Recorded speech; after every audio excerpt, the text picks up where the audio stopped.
कुछ तो गड़बड़ है दया, कुछ तो गड़बड़ है। इस कोरोना वायरस, चाइना और 23 जनवरी के बीच में कुछ तो गड़बड़ है। आप सोच रहे होंगे कि मैं मजाक कर रहा हूं, मगर ये जो रिपोर्ट्स हैं, जो पब्लिश्ड हैं, ये मजाक नहीं है। और अगर इनके ऊपर आप नजर डालोगे और थोड़ा सा दिमाग लगाओगे तो आपको लगेगा कि ये मजाक नहीं, ये बहुत सीरियस बात है। 23 जनवरी इंपॉर्टेंट क्यों है? दो वजह से इंपॉर्टेंट है। पहली चीज तो यह है कि वुहान शहर को चाइना ने लॉकडाउन कर दिया था बाकी पूरी की पूरी चाइना से। दूसरी जरूरी बात यह है कि 24 जनवरी से चाइना के अंदर छुट्टियां पड़ रही थी, जैसे हमारी दिवाली पर छुट्टियां पड़ती हैं। और इन छुट्टियों के बारे में कहा जाता है कि इस समय चाइनीज लोग 30 अरब यात्राएं करते हैं। मतलब कि सारी की सारी यात्राओं को अगर मिला लिया जाए तो 30 अरब यात्राएं हो जाती हैं। तो आप ये सोच रहे होंगे कि चाइना की गवर्नमेंट ने ठीक उसके पहले लॉकडाउन करके अच्छा किया। अगर आप ऐसा सोच रहे हो तो आपकी सोच को सलाम, क्योंकि यह चाइना की गवर्नमेंट का दिखावा भी हो सकता था दूसरों को बताने का कि देखिए हमारे यहां तो संक्रमण फैल रहा है, हमने इसलिए लॉकडाउन किया है। मगर फिर भी हमने पूरे देश को नहीं किया, केवल हमने एक सिटी को किया है। बाकी जगह तो हमारे बिजनेसेस चालू रहेंगे क्योंकि हमें तो अपनी अर्थव्यवस्था सुधारनी है। ठीक है, मान लेते हैं। मगर 23 जनवरी को ही इटली के अंदर 2 लोग जाते हैं जो पूरी की पूरी इटली के अंदर कोरोना वायरस फैला देते हैं। और इस प्रकार से फैला देते हैं कि इटली की हालत मरने वालों में सबसे ज्यादा बुरी हो जाती है। यह एक संयोग हो सकता है, मैं इससे इनकार नहीं करता।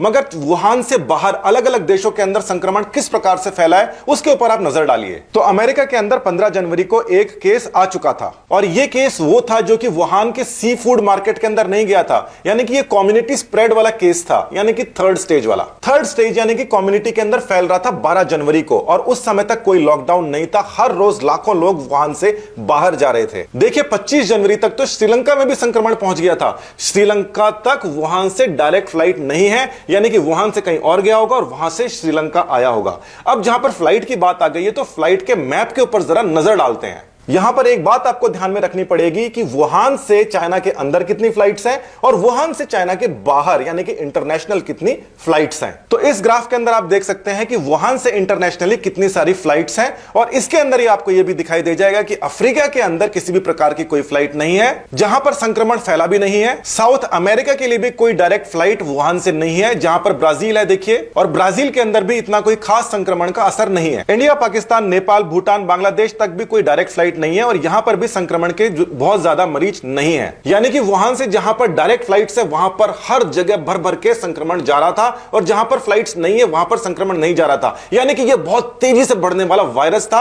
और अगर ये इतनी तेजी से बढ़ने वाला वायरस था जो कि लॉकडाउन लगने से 15 दिन पहले तक कम्युनिटी के अंदर आ गया था, तो चाइना के अंदर कितना फैलना चाहिए। वुहान से चाइना के अंदर देखिए कितनी बढ़िया कनेक्टिविटी है। ये जो नीले और नारंगी आप रंग देख रहे हैं, स्पॉट्स देख रहे हैं, ये वो जगह है जहां पर वुहान से डायरेक्ट फ्लाइट्स जाती हैं। साथ ही में इस ग्राफ के अंदर आपको दिखाई दे रहा है जो वुहान से इंटरनेशनल फ्लाइट्स जा रही हैं। तो इन दोनों के अंदर आपको जो अंतर है वो साफ नजर आ रहा है कि चाइना के अंदर बहुत ज्यादा फ्लाइट्स हैं डोमेस्टिक, जैसा कि हमेशा होता है, और चाइना के बाहर फ्लाइट्स कम है, इंटरनेशनल फ्लाइट्स कम है, जैसा कि अक्सर होता है। क्या आप इस बात को मानने को तैयार हैं कि एक आदमी अगर इंटरनेशनल फ्लाइट पकड़ता है तो 100 आदमी डोमेस्टिक फ्लाइट पकड़ते हैं? एक आदमी बाहर जाता है तो 100 कम से कम कंट्री के अंदर घूमते हैं। ये तो बहुत साधारण सी बात है। चाइना का रेल नेटवर्क भी बहुत ज्यादा स्ट्रांग है और वहां की जो कनेक्टिविटी है पूरे चाइना से बहुत अच्छी है। हर रोज 2 लाख से ज्यादा नागरिक वहां से दूसरी जगह में ट्रेवल कर रहे होते हैं। हर रोज 2 लाख, 15 दिन के अंदर 30 लाख। 15 दिन के अंदर 30 लाख यात्री केवल रेल से गए हैं। उसके अलावा फ्लाइट से गए हैं, पैदल भी गए हैं, बस से गए हैं, कार से गए हैं। मगर इंटरनेशनल जहां जहां पे संक्रमण गया है वहां पर केवल फ्लाइट से गए हैं। मैं ये कहना चाहता हूं कि चाइना के अंदर जबरदस्त तरीके से संक्रमण फैल सकता था, मगर वो फैला नहीं। और जो फैलाने वाले लोग थे वो पूरे चाइना के अंदर हर जगह घूम रहे थे, मगर उनको वो संक्रमण हुआ नहीं। आखिर ऐसे हुआ कैसे? बचपन के अंदर डीपीटी का और अलग सारे के सारे टीके लगते हैं, मगर क्या जवानी के अंदर, बूढ़ों के अंदर कभी कोई वैक्सीनेशन देता है? 2019 के अंदर चाइना ने ट्यूबरक्लोसिस यानी कि टीबी के खिलाफ वैक्सीनेशन दी थी। वो पूरे के पूरे कंट्री के अंदर दी गई थी। इसकी काफी ज्यादा चर्चा भी हुई थी। क्या ऐसा हो सकता है कि चाइना के पास में ये वायरस पहले से मौजूद था और इसकी जो काट वाली वैक्सीन है वो पहले से मौजूद थी और टीबी की वैक्सीन के साथ में घोलकर उसको पिला दी गई हो? क्योंकि टीबी के अंदर उस वैक्सीन को देने के बाद के अंदर जो केसों के अंदर गिरावट है वो नहीं आई, तो फिर वो वैक्सीन दी किस लिए थी? वो भी 2019 के अंदर। साथ ही के अंदर एक और बात जो सामने आती है कि वुहान के अंदर फिर उस वैक्सीन का क्या हुआ? क्या सरकार ऐसा कर सकती है कि अलग अलग शहरों में में अलग अलग बैच दे दे, जहां पर एक शहर का जो बैच है, जहां पर दिखावा करना है कि यहां से संक्रमण हमें फैलाना है, वहां पर जानबूझ के वहां के लोगों को वो टीका नहीं लगाए, वो इम्यूनिटी नहीं दे। क्या ऐसा हो सकता है? बिल्कुल हो सकता है। सरकारें चाहे तो ऐसा कर सकती हैं। 23 जनवरी पर हम दोबारा से आ जाते हैं। 23 जनवरी को चाइना का एक छोटा सा शहर आइसोलेट कर दिया गया, जो कि 15 दिन से कम्युनिटी ट्रांसमिशन फैला रहा था, और केवल एक शहर आइसोलेट किया गया, पूरा का पूरा चाइना नहीं किया गया। जिस दिन चाइना के अंदर लॉकडाउन किया गया, केवल एक छोटे से शहर वुहान शहर में, वहां पर भी चाइना के लोग जिस प्रकार से इंडिया वाले लोग पलायन कर रहे थे, वो वहां पे पलायन करते देखे गए थे। ये रिपोर्ट देखिए, रॉयटर्स की इस रिपोर्ट के अंदर साफ तौर पर लिखा गया है कि ट्रैवलर्स जो हैं वो चाइना का लॉकडाउन को बीट कर रहे हैं, यानी कि उसको पछाड़ रहे हैं, और वो ब्रिज से दूसरी जगह जाते हुए दिखाई दे रहे हैं। लोग तो हर जगह वही होते हैं, जिसको साधन नहीं मिलता वो पैदल चले जाता है, यानी कि संक्रमण फैल रहा था। और जिस हिसाब से इंटरनेशनली संक्रमण फैल रहा था, वुहान के हर दूसरे आदमी को वो संक्रमण था, और वो हर दूसरी जगह जा रहा था। और एक इंटरनेशनल फ्लाइट पर 100 लोग डोमेस्टिकेटेड फ्लाइट से जाते हैं, 10,000 लोग ट्रेन से जाते हैं, और 1 लाख लोग कुल मिला के अलग अलग रिसोर्सेज से इंक्लूडिंग ट्रेन एक जगह से दूसरी जगह जाते हैं। यानी कि इस बात की संभावना कि बहुत सारे इंटरनेशनली टूरिस्ट के अंदर से एक संक्रमित मरीज इंटरनेशनल फ्लाइट पकड़ के ले जाए, वो उतनी ही है जितनी 1 लाख लोग विद इन कंट्री फैल जाएं। इसका मतलब किसी भी प्रकार से संक्रमण तो बचाया ही नहीं जा सकता था, मगर एक चीज उनको बचा सकती थी, उनकी वैक्सीन इम्यूनिटी, जो कि 2019 के अंदर ही बाकी सभी जगह दे दी गई हो, वुहान में नहीं दी गई हो। वुहान को इसलिए छोड़ दिया गया हो कि वहां पर हम किसी प्रकार से इसको फैलाएंगे, अलग अलग जगह जाएगा, उनके पास में वैक्सीन होगी नहीं, और हम केवल एक छोटे से शहर को लॉकडाउन करके दिखावा करके बच जाएंगे।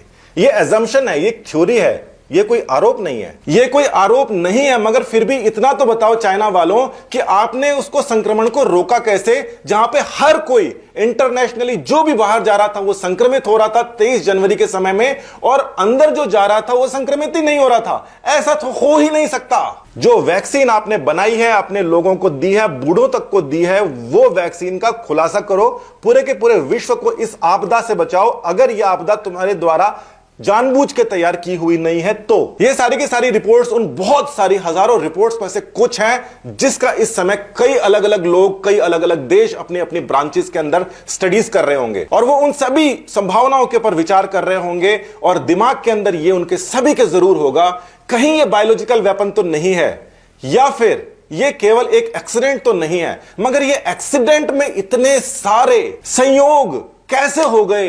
जब तक 1 लाख संक्रमित मरीज अंदर अंदर नहीं घूम जाए, तब तक एक आदमी इंटरनेशनल टूरिस्ट बाहर नहीं जा सकता।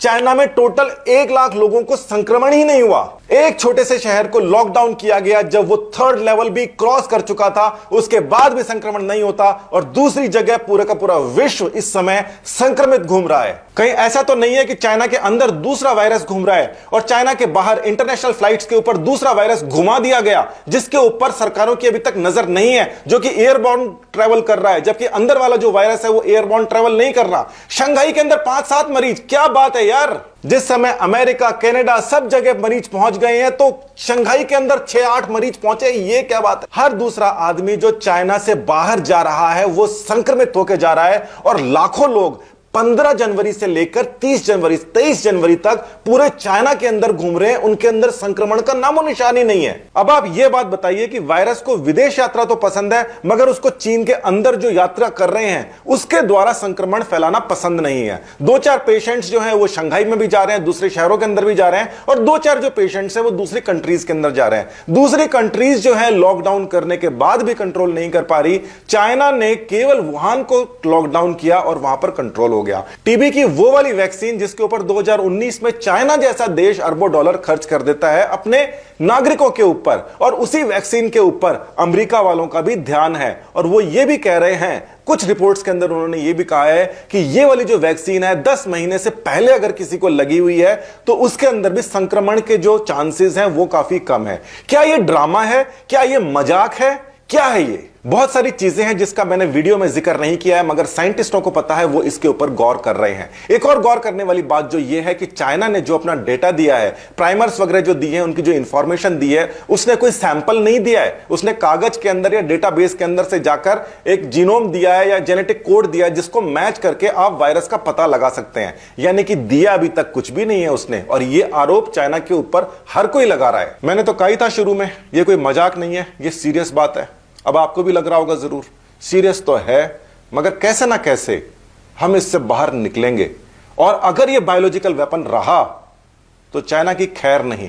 इंडिया के अंदर बायोलॉजिकल वेपन्स नहीं बनाते, किसी भी प्रकार के कोई लैब नहीं है, मगर जो प्रेजेंट लीडरशिप है हमारी, वो किसी को छोड़ती नहीं है। ध्यान रखना इस बात का। धन्यवाद।